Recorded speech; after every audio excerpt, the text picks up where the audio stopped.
नमस्कार, मैं हूं पवन त्यागी। राहुल गांधी ने कैम्ब्रिज यूनिवर्सिटी से भारत को बदनाम करने का भरसक प्रयास किया और वो जितना जहर उगल सकते थे, जितना भारत को बदनाम कर सकते थे, उतना करने की कोशिश की। कुछ बातें जो प्रमुखता से उन्होंने वहां विदेश की धरती से बोली, उन्होंने ये दुनिया को बताने की कोशिश की कि भारत किसी भी तरह से सुरक्षित नहीं है, वहां लोकतंत्र नाम की कोई चीज नहीं है, वहां न्यायपालिका नाम की कोई चीज नहीं है, वहां पर लॉ एंड ऑर्डर की सिचुएशन बहुत खराब है क्योंकि वहां के नागरिकों को प्रताड़ित किया जा रहा है और वहां मुसलमान सुरक्षित नहीं है, यानी वहां धार्मिक दंगे होते हैं। राहुल गांधी ये नैरेटिव चला रहे हैं और वो तब चला रहे हैं कि जब G20 समिट भारत में हो रहा है, भारत उसको होस्ट कर रहा है और कई दुनिया की महाशक्ति भारत में अपना भविष्य देख रही हैं और ये तय करने वाली हैं कि वो आने वाले समय में भारत में अपना व्यापार स्थापित करेंगी। तो समय देखिए, एक तरफ दुनिया की कई महाशक्तियां भारत में आ रही हैं, भारत में चर्चा कर रही हैं और वो विचार कर रहे हैं कि चीन को पछाड़कर कैसे हम अपनी आर्थिक स्थिति मजबूत करें, देश की सुरक्षा को मजबूत करें और चीन को पटकनी दें। तो इसका सब्स्टिट्यूट क्या होगा? भारत को वो चीन के बदले में उभरता हुआ सितारा के रूप में देख रहे हैं, लेकिन वहीं हमारे ही देश का एक सबसे पुरानी पार्टी का नेता राहुल गांधी ऐसे ही समय में विदेश की धरती में जाकर और वो भारत के विरुद्ध जो षड्यंत्र कर रहे हैं, मैं इसको षड्यंत्र शब्द कह रहा हूं क्योंकि ये एक षड्यंत्र ही हो सकता है कि जब ऐसे समय में दुनिया के कई देश भारत के अंदर आकर व्यापार करने का विचार कर रहे हैं, भारत के साथ रिश्ते बना रहे हैं और ऐसे में भारत का ही कोई नेता विदेश की धरती पर जाकर भारत को इस तरह से बदनाम करे कि कोई भारत आने का सोचे भी ना, तो ये षड्यंत्र नहीं तो और क्या है।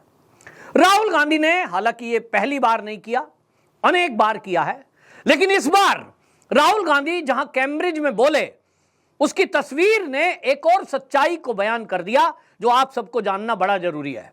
आपको बता दूं, वहां से जो तस्वीर साझा हुई उसमें पता लग रहा है कि राहुल गांधी जहां अपना लेक्चर दे रहे हैं वो कैम्ब्रिज यूनिवर्सिटी, वहां के जो वीसी है वो कमल मुनीर हैं जो पाकिस्तान मूल निवासी हैं। अब सवाल यह है कि वो वीसी हैं और कैम्ब्रिज में हैं और वहीं राहुल गांधी जाता है, तो आप तार समझ लीजिए कहां से जुड़े हैं। वीसी बना दिया जाता है, पाकिस्तान बेस है और उसके पीछे कौन है? तो चीन है। यह आपको बताने की जरूरत नहीं है। इसका मतलब यह हुआ कि राहुल गांधी किसी की स्क्रिप्ट पर काम कर रहे हैं, किसी टूल किट के हिस्सा बने हुए हैं और इसीलिए चीन को पटकनी देने के लिए जब दुनिया की कई महाशक्तियां भारत में इकट्ठा हो रही हैं और वो भारत को चीन के एक बदले में देख रही हैं कि चीन के बदले यदि हमें कोई वो सामान मुहैया करा सकता है उससे भी कम कीमत में, तो वो भारत है। और जब दुनिया भारत की तरफ देख रही है तो ऐसे में चीन चुप कैसे बैठ सकता था? ये हमको पहले से आइडिया था, लेकिन उस चीन में कोई हमारे ही भारत का गद्दार भी शामिल हो जाएगा, ये कल्पना से परे था। लेकिन हमने देखा है कि जब जब ऐसा समय आया है भारत को बदनाम करने के लिए, चाहे वो मीडिया हो, चाहे वो राजनेता हो, फिर चाहे वो व्यापारी क्यों ना हो, भारत के विरुद्ध काम करते हैं। आपको याद होगा कि जब भारत ने अपनी वैक्सीन डेवलप की, भारत के लिए कितना गर्व का विषय था, लेकिन यही राहुल गांधी, यही देश का विपक्ष इस वैक्सीन को यह कहकर बदनाम कर रहे थे कि इस वैक्सीन में तो कोई दम ही नहीं है, ये तो मोदी की वैक्सीन है, इसको लगवाना मत। कोविड से पूरी दुनिया प्रभावित हुई, क्या चीन में मौतें नहीं हुई? शुरुआत तो वहीं से हुई। इटली में मौतें नहीं हुई, लाखों लोग मरे। लेकिन क्या आपने वहां के अखबारों की सुर्खियां देखी कि चीन के ग्लोबल टाइम में छपा हो कि देखिए चीन के अंदर लाखों लोग मर गए, ऑक्सीजन नहीं मिला, दवाई नहीं मिली, कोविड से लोग मर रहे हैं। इक्का दुक्का वीडियो आई क्योंकि वहां ये जानते हैं कि इसका नतीजा क्या होगा अगर आप देश को बदनाम करेंगे। हमारे देश में तो लोकतंत्र है नहीं, जैसा कि राहुल गांधी कह रहे हैं, लेकिन इस बिना लोकतंत्र में जहां मोदी को डिक्टेटरशिप बताते हैं, जहां कहते हैं कि आरएसएस ने सारी संवैधानिक संस्थाओं पे कब्जा कर लिया है, वहां राहुल गांधी इस देश के विरुद्ध नैरेटिव चलाता है। देश की तुलना आईएस से ये कांग्रेसी कर देते हैं, बोको हरम से इसकी तुलना आरएसएस की कर देते हैं। और इस देश में राहुल गांधी कह रहा है जहां लोकतंत्र नहीं है और सारी संस्थाओं में आरएसएस के लोग भर गए हैं, वहां वो अभी भी जेल की सलाखों के पीछे नहीं गया है। तो क्या यह डिक्टेटरशिप का एक उदाहरण है? मोदी अगर डिक्टेटर होते इंदिरा गांधी की तरह, तो क्या राहुल गांधी इस तरह से विदेश की धरती हो या देश की, देश के विरुद्ध जहर उगल पाते, देश के विरुद्ध एक नैरेटिव चला पाते? राहुल गांधी एक तरफ कहते हैं कि सारी संस्थाओं में आरएसएस ने कब्जा कर लिया है। तो अगर आप यूं कहें कि सारी देश की जो संस्थाएं हैं उसमें आरएसएस की विचारधारा के लोग हैं, मैं भी सहमत हूं इससे, क्योंकि मैं भी संघ से सहमत हूं। मैं भी संघ की विचारधारा को फॉलो करता हूं, क्योंकि संघ एक राष्ट्रवादी विचारधारा है। संघ कोई संगठन नहीं है। संघ एक संगठन है ऐसे व्यक्तियों का, ऐसे लोगों का जो राष्ट्र को परम वैभव पर ले जाने के लिए दिन रात प्रयासरत रहते हैं और भारत माता की जय का स्वप्न देखते हैं, उसके लिए जीवंत उदाहरण बनकर के। और मैं मेरे देश के लिए क्या कर सकता हूं, मैं मेरे देश को परम वैभव पर ले जाने के लिए क्या कर सकता हूं, इसकी तरफ विचार करते हैं और उस तरफ प्रयास करते हैं। तो ये कोई भी हो सकता है, वो हिंदू हो या मुसलमान या ईसाई, स्त्री हो या पुरुष।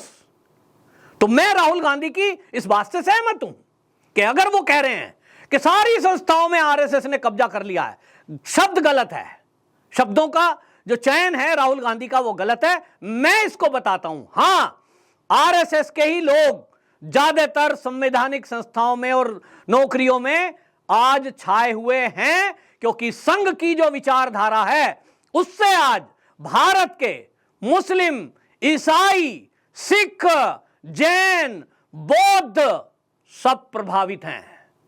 राहुल गांधी जी, आपने देश में 65 साल राज किया, ईसाईवाद के नाम पर, आरएसएस के नाम पर उनको डराया कि आरएसएस आएगी तो आपको खा जाएगी। आज आरएसएस की विचारधारा से वो ईसाई के मानने वाले भी लोग, ईसाई धर्म के, आज सहमत हैं।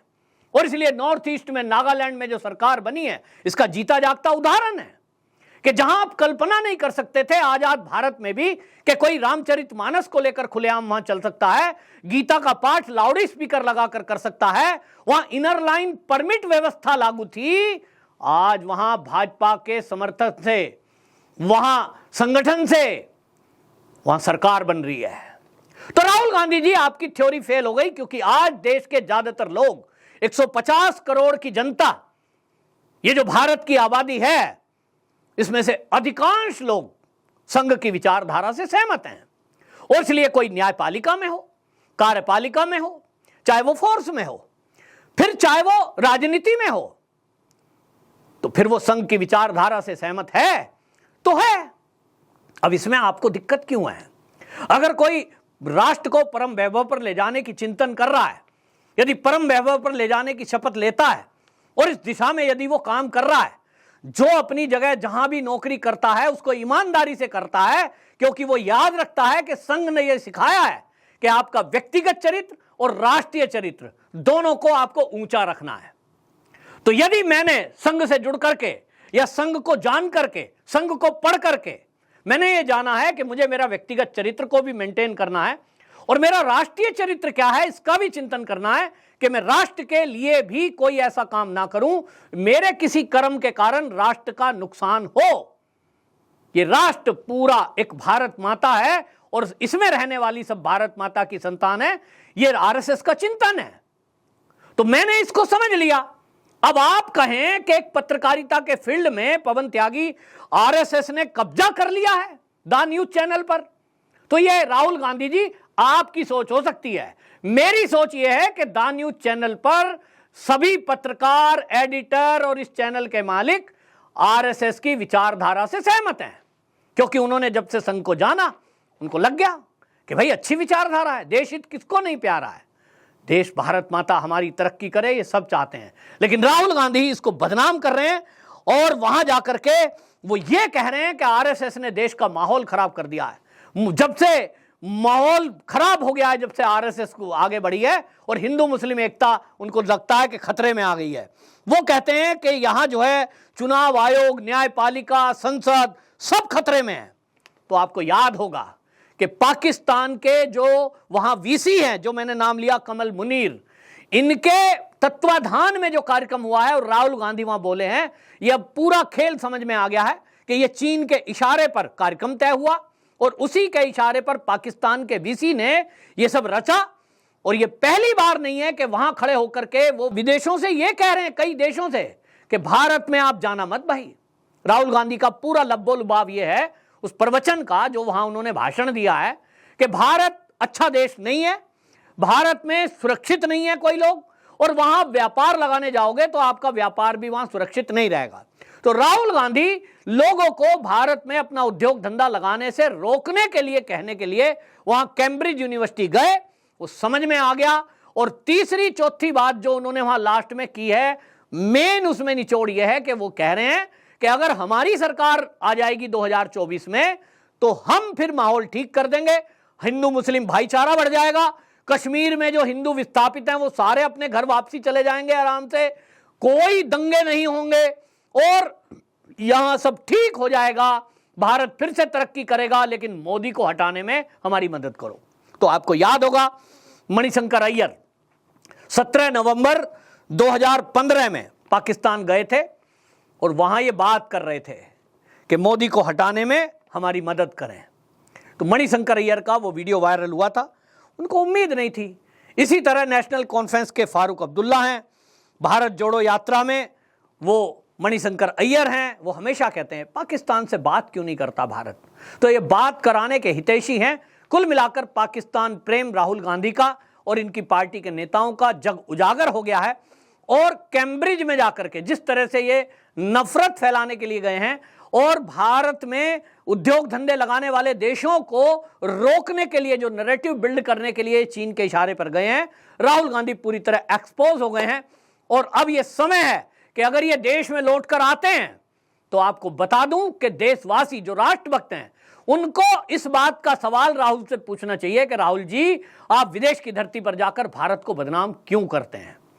जब तक इनसे सवाल नहीं पूछेंगे, पत्रकार तो शायद नहीं पूछेंगे क्योंकि कहीं ना कहीं सेटिंग हो जाती है या उनकी मजबूरियां होती हैं, लेकिन आम जनता को पूछना जरूर चाहिए कि राहुल गांधी को यह हक किसने दिया कि वो विदेश की धरती पर जाकर भारत को बदनाम करें और भारत के बारे में ये कहें कि भारत में लोकतंत्र खतरे में है, भारत की लोकतांत्रिक व्यवस्था कुछ नहीं है, वहां न्यायपालिका सब नष्ट कर दी गई है।